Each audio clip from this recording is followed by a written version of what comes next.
बिस्मिल्लाहिर्रहमानिर्रहीम, अस्सलाम वालेकुम। इनसाइट्स विद उबैद भट्टी में आपको खुशामदीद। जस्टिस काज़ी फ़ाइज़ ईसा को इमरान खान से क्या मसला है, मतलब मुझे तो समझ नहीं आ रही है। और लेकिन इस पर कुछ बात करने की कोशिश की जा सकती है कि उनको आखिर मसला क्या हो सकता है।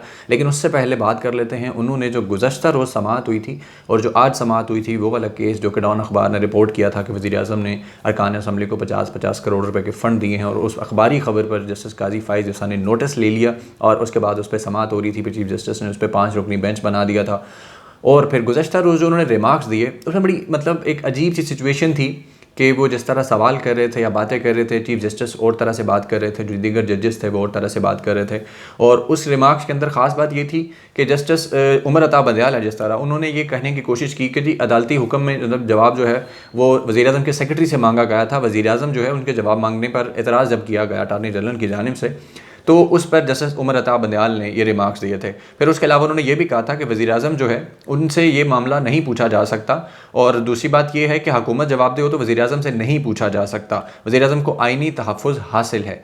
लेकिन उस पर जस्टिस काज़ी फ़ाइज़ ईसा जिस तरह से कर रहे थे, मतलब रिमार्क्स दे रहे थे कि उन्होंने पहले कहा जी अंग्रेज़ी ठीक नहीं है जो लिखा हुआ है इसके अंदर, मतलब अंग्रेज़ी पर सवाल उठाया, और साथ ही अपनी तरफ से स्पेकुलेशन की कि शायद हुकूमत को रास्ता छोड़ना चाह रही है कि कल को ये गैर आइनी काम हो जाए, जिस पर अटारनी जनरल जो थे उनकी तरफ से बार बार ये कहा गया कि वज़ीर-ए-आज़म ने कोई गैर आइनी काम नहीं किया और ना ही वो करने का इरादा रखते हैं। और उस पर उन्होंने कहा कि जनाब आपकी प्रोपेगेंडा मशीनरी जो है वो सारा दिन चलती रहती है, तो ये ख़बर की तरदीद क्यों नहीं की गई। मतलब आप अंदाज़ा करें कि किस तरह की बातें की जा रही थी।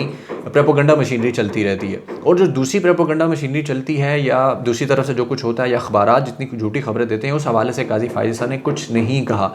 अखबार की खबर पर उन्होंने नोटिस ले लिया, लेकिन फजलुर रहमान ने कुछ दिन पहले जो जजेस के हवाले से जिस तरह की बात की, कोई नोटिस नहीं लिया। उसके अलावा जो कुछ अपोजिशन की जमातें जो करती रहीं, नोटिस नहीं लिया। फिर उसके बाद और कितने ऐसे वाक़यात होते हैं, जैसे इस्लामाबाद हाई कोर्ट पे वकीलों ने हमला कर दिया, आप अंदाज़ा करें चीफ जस्टिस के साथ जो हरकत की उन्होंने, फिर उसके बाद अदालत के अंदर तोड़ फोड़ की, सब कुछ किया। इस्लामाबाद के पुलिस चीफ के साथ जो बदतमीज़ी की गई, लेकिन उस पर उन्होंने कोई नोटिस नहीं लिया, लेकिन इस पर नोटिस ले लिया। इससे पहले भी वो 2 नोटिस ले चुके हैं, वो भी इमरान खान के ख़िलाफ़। मतलब जिस तरह वो कन्वेंशन सेंटर में गए, जी इंसाफ लायर्स फोरम जो था उनके साथ ख़िताब क्यों किया, नवाज शरीफ ने भी किया था, लेकिन उन्होंने कभी नोटिस नहीं लिया। अब ये याद रखें कि 2014 से जस्टिस काज़ी फ़ाइज़ ईसा सुप्रीम कोर्ट में मौजूद हैं, लेकिन नवाज शरीफ का दौरे हुकूमत था 18 तक, 4 साल। नवाज शरीफ ने क्या कुछ नहीं किया, करप्शन के कितने बड़े बड़े स्कैंडल्स आते रहे, यहाँ तक कि पनामा केस उसी दौरान आया ना, जस्टिस काज़ी फ़ाइज़ ईसा सुप्रीम कोर्ट में थे, उसका तो कोई नोटिस नहीं लिया गया। और उस दौरान नून लीग की तरफ से जजेस को क्या क्या धमकियाँ दी गई।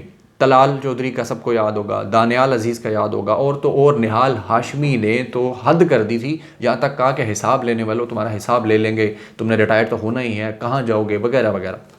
लेकिन कोई नोटिस नहीं लिया, कोई ऐसी चीज़ सामने नहीं आई। हाँ, अलबत्ता अखबार की खबर पढ़ के उन्होंने इस फैज़ाबाद धरने का भी नोटिस लिया था, इमरान खान के खिलाफ भी इस तरह के नोटिस ले लिए। टीवी देखा तो वो कन्वेंशन सेंटर वाला भी नोटिस ले लिया। खैर, मैं रिमार्क्स की पहले बात कर लेते हैं कि जिस तरह से आज की समाअत के अंदर, कल तो जो हुआ कि उन्होंने एतराज़ उठाया कि पंजाब का जवाब ठीक नहीं है और उसके बाद वफाक का जवाब ठीक नहीं है, तो वज़ीर-ए-आज़म ने जनाब इसके ऊपर साइन करवा के लाएँ आप और इस तरह करके लाएँ। लेकिन सिंध गवर्नमेंट ने जवाब भी जमा नहीं कराया था, तो उसके ऊपर कोई बात नहीं की गई। ठीक है, वो PDM के अंदर अलग जमात है। और अब लोग ये कह रहे हैं कि शायद काज़ी फ़ाइज़ ईसा जो है वो एक दूसरे इफ्तिखार चौधरी बनने जा रहे हैं, कि जिस तरह उनको पीपल्स पार्टी गवर्नमेंट से मसला था कि हर छोटी छोटी चीज़ पे नोटिस ले लेते, हर छोटी छोटी चीज़ पे हुकूमत का जो काम होता था उसमें मुदाखलत स्टार्ट हो जाती थी, अदलिया उसमें कूद के आ जाती थी चीफ जस्टिस से, और अब काज़ी फ़ाइज़ ईसा इस तरह का रवैया कर रहे हैं। और दूसरी तरफ इनकी अगर आप देखें सिंपथी, तो वो किन लोगों के साथ सिंपथी है कि PDM के जो लोग हैं उनका वाला बयानिया जब वो बोलते हैं तो उससे अवाम के जहनों में शकूक व शुबहात पैदा होते हैं। हमें तो डर लगता है कि कोई बात करते हुए को वो तौहीन अदालत का नोटिस ना आ जाए कि जनाब आपने ये बात की तो क्यों। और आज की एतमाद में भी उन्होंने ये कहा कि जनाब मेरे खिलाफ ट्वीट्स हो रही हैं या मेरे खिलाफ बातें हो रही हैं। तो उससे पहले चीफ अगर काज़ी फ़ाइज़ ईसा साहब ये देख लें कि उनका रवैया किस तरह से है, वो कर क्या रहे हैं, किस तरह मतलब सवाल उनके कैसे होते हैं। फिर अटॉर्नी जनरल के साथ जिस तरह की उन्होंने बहस की आज की समाअत के अंदर, ख़ास तौर पर जिस तरह उन्होंने कहा कि जनाब मुझे व्हाट्सएप आया। आप अंदाज़ा करें कि ये जो इनकलाबी ब्रिगेड है, ये पनामा जो बेंच था वो जजेस का, उसको जुगते मारते हैं, ताने मारते हैं, बुरा भला कहते हैं, इसलिए कि जी व्हाट्सएप पे GIT बनाएगी। हालांकि व्हाट्सएप कम्युनिकेशन के लिए इस्तेमाल होता है, कम्युनिकेशन आप किसी भी तरह से कर सकते हैं। अलबत्ता जो नोटिफिकेशन होता है वो एक फॉर्मली एक पेपर पे ही जारी होता है। ये नोटिफिकेशन का जो एक अंदाज़ होता है ऑफिशियली उस तरह ही जारी हुआ, लेकिन उनके लिए कम्युनिकेशन भी एतराज़ होगी व्हाट्सएप पे। और आज इन्होंने समात के दौरान जिस तरह कहा कि जी मुझे व्हाट्सएप पे मैसेज आया अननाउन किसी का कि जनाब वज़ीर-ए-आज़म ने अपने किसी इत्तेहादी जो है उसको वो जारी किया गया, तो उस पर गुरीदा फ़ारूकी और दीगर जो है स्पेकुलेट कर रहे हैं कि जनाब चौधरी सालक ने मैसेज किया और सबूत भी सेंड किए। चीफ जस्टिस ने जस्टिस काजी फ़ाइज़ ईसा ने हालांकि नाम नहीं लिया, अननाउन कहा, लेकिन इत्तेहादी का लफ्ज़ इस्तेमाल किया। तो उस पर अटॉर्नी जनरल ने उन्हें पूछा कि जनाब व्हाट्सएप के ऊपर ये सारा कुछ हो रहा है तो मतलब ये अथेंटिक है? तो उन्होंने कहा कि नहीं, मैं वैसे एक जिक्र कर रहा हूँ। तो फिर अटॉर्नी जनरल थोड़ा हार्श हुए उस पर, और उस पर कहा कि जनाब पिछले 1.5 घंटे पर इस बात पर बहस हुई जा रही है, मैंने कितनी दफ़ा कहा है कि ये खबर गलत है, वज़ीर-ए-आज़म जो हैं वो किस तरह का गैर कानूनी कोई भी काम नहीं करेंगे। और उसके बाद लिखा रिटर्न भी आज जमा करवा दिया गया है वज़ीर-ए-आज़म की तरफ से कि जनाब ऐसा कुछ नहीं होगा, वज़ीर-ए-आज़म कोई गैर कानूनी काम नहीं करेंगे। तो काजी फ़ाइज़ कहते हैं कि जनाब वज़ीर-ए-आज़म का काम लिफाफे देना, मतलब कि वो नवाज शरीफ के साथ कंपेयर कर रहे हैं कि जिस तरह नवाज शरीफ मीडिया को लिफाफे देते थे, बाकी लोगों को, वकीलों को लिफाफे देते थे, बार काउंसिल को देते थे, एंकर्स को देते थे, और दीगर लोग जो होते थे ब्यूरोक्रेट्स उनको लिफाफे देते थे। मेरा ख्याल है काजी फ़ाइज़ ईसा को आपको चाहिए कि ख़ुद वज़ीर-ए-आज़म के पास चले जाएँ, उनको खुद अंदाज़ा हो जाएगा कि जो बंदा चाय तक नहीं पिलाता अपने मेहमान को, चाय भी नहीं पिलाता कि सरकारी ख़जाना मैं नहीं चाय पिला रहा, तो वो बंदा लिफाफे कैसे देगा? तो मतलब किस तरह की बातें की जा रही हैं, मुझे तो समझ नहीं आती कि क्या दुश्मनी है, ये कोई ज़ाती मामला बन गया है। 2014 से 18 तक तो कोई नोटिस नहीं लिया, क्या कुछ नहीं हुआ, कितने कितने करप्शन के स्कैंडल्स आए, क्या क्या बातें आती रहीं, कैसे कैसे मजालिम होते रहे, अखबारों में खबरें भी आती रहीं, सब, तब तो कोई नोटिस नहीं लिया। आज उनको जनाब हुकूमत की तरफ से कोई जवाब, मतलब लोग अगर देते हैं किसी खबर का या किसी PDM का, अपोजिशन का किसी का, वो उनको प्रोपेगेंडा मशीनरी लगती। तो उनके अल्फाज पे अगर गौर किया जाए तो ऐसा ही लगता है कि शायद उनके अंदर ना कोई जिस तरह किसी के बारे में कोई ग्रज बन जाता है, कोई इस तरह की चीज़ बनी हुई है, वो जिस तरह की मतलब वो कर रहे हैं। हमें तो डर लगता है कि ये चीफ जस्टिस बनेंगे 2023 में, तो अल्लाह जाने पर क्या सूरत हाल बने। एक तरफ तो वो खिलाफ हैं कि जनाब नोटिस नहीं लेने चाहिए सो मोटो, तो दूसरी तरफ वो नोटिस पे लिए जा रहे हैं, अखबारी खबरें TV देखकर नोटिस ले लिया। तो ये तरीक़ेकार तो बिल्कुल अजीब सा है, और इस पर डर भी लगता है कि जनाब ये किसी पे नोटिस ले लेंगे, कोई तनकीद करेगा। हालांकि ख़ुद मीडिया की आज़ादी के ऊपर रेफरेंडम अदालत में करवा रहे थे, और ख़ुद ही जो हुदैबिया पेपर के वो जो मिल था उसका केस आया, तो उसको जनाब मीडिया को पाबंदी लगा दी कि कोई तबसरा नहीं करेगा, कोई कवरेज नहीं करेगा। तब मतलब इस पर आज़ादी मीडिया भी नज़र नहीं आया, आज़ादी इज़हार राय वो भी ख़त्म होगी, वह सब कुछ गायब हो गया। और कोई मौका हो तो सही उस पर रिमार्क्स इस तरह जारी करते हैं। और जिस तरह चीफ जस्टिस ने आज समाअत ख़त्म की है, केस रिपोर्टेडली मीडिया पे जिस तरह रिपोर्ट हुआ है कि चीफ जस्टिस ने मामला ख़त्म करके उन्होंने कहा केस निपटा के वो निकल गए, तो मामला जो है वो किसी और तरफ निकलता हुआ जा रहा था जिस तरह की वो बातें कर रहे थे। जस्टिस उमर अता बंदियाल के रिमार्क्स अगर पढ़े जाएँ, मीडिया पर जो रिपोर्ट हुए हैं सुने जाएँ, तो उसके मुताबिक भी यही समझ आती है कि वो भी कोशिश कर रहे थे कि मामला जो है वो उस तरफ ना जाए कि जहाँ पे हुकूमत के दरमियान अटॉर्नी जनरल और काजी फ़ाइज़ ईसा के दरमियान कोई तलख़ कलामी हो या कोई हार्श मामला हो जाए।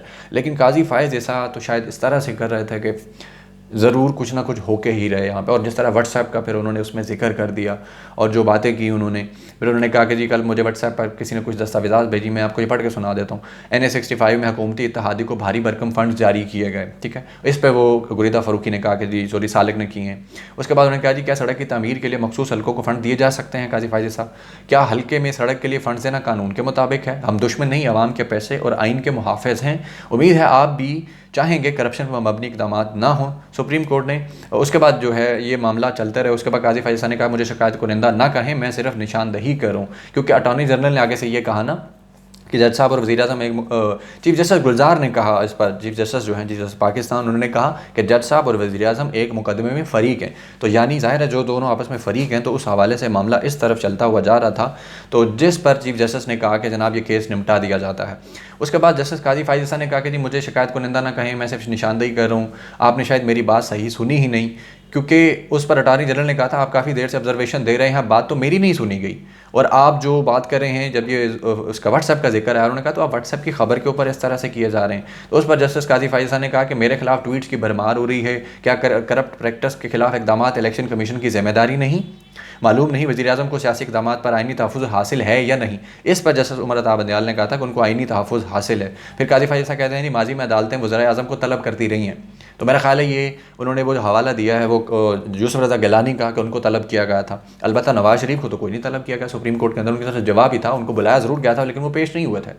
तो खैर इस तरह की बातें करके फिर कहते हैं वज़ीर-ए-आज़म को चाहिए कि वोट में तोसीह के लिए असम्बली से रजू करें। आप अंदाज़ा करें कि ये अखबार और मीडिया की खबर थी, डिस्टॉर्ट करके खबर दी गई थी। आप दोबारा जाके वो इमरान खान का बयान सुन सकते हैं, वो तकरीर सुन सकते हैं जिसमें उन्होंने ये कहा कि पाकिस्तान के अंदर 5 साल का हुकूमत का टेन्योर होता है, लेकिन यहाँ मंसूबे जो बनाए जाते हैं वो भी इसी पॉइंट ऑफ व्यू से बनाए जाते हैं कि अगले 5 साल फिर हम हुकूमत ले सकें। उन्होंने कहा बदकिस्मती ये है, इस 5 साल बाउंड होने की वजह से जो हुकूमतें गुजरी हैं वो इसलिए 5 साल के मंसूबे बनाती हैं, पॉलिसियाँ बनाती हैं, हालांकि मंसूबे लॉन्ग टर्म होने चाहिए।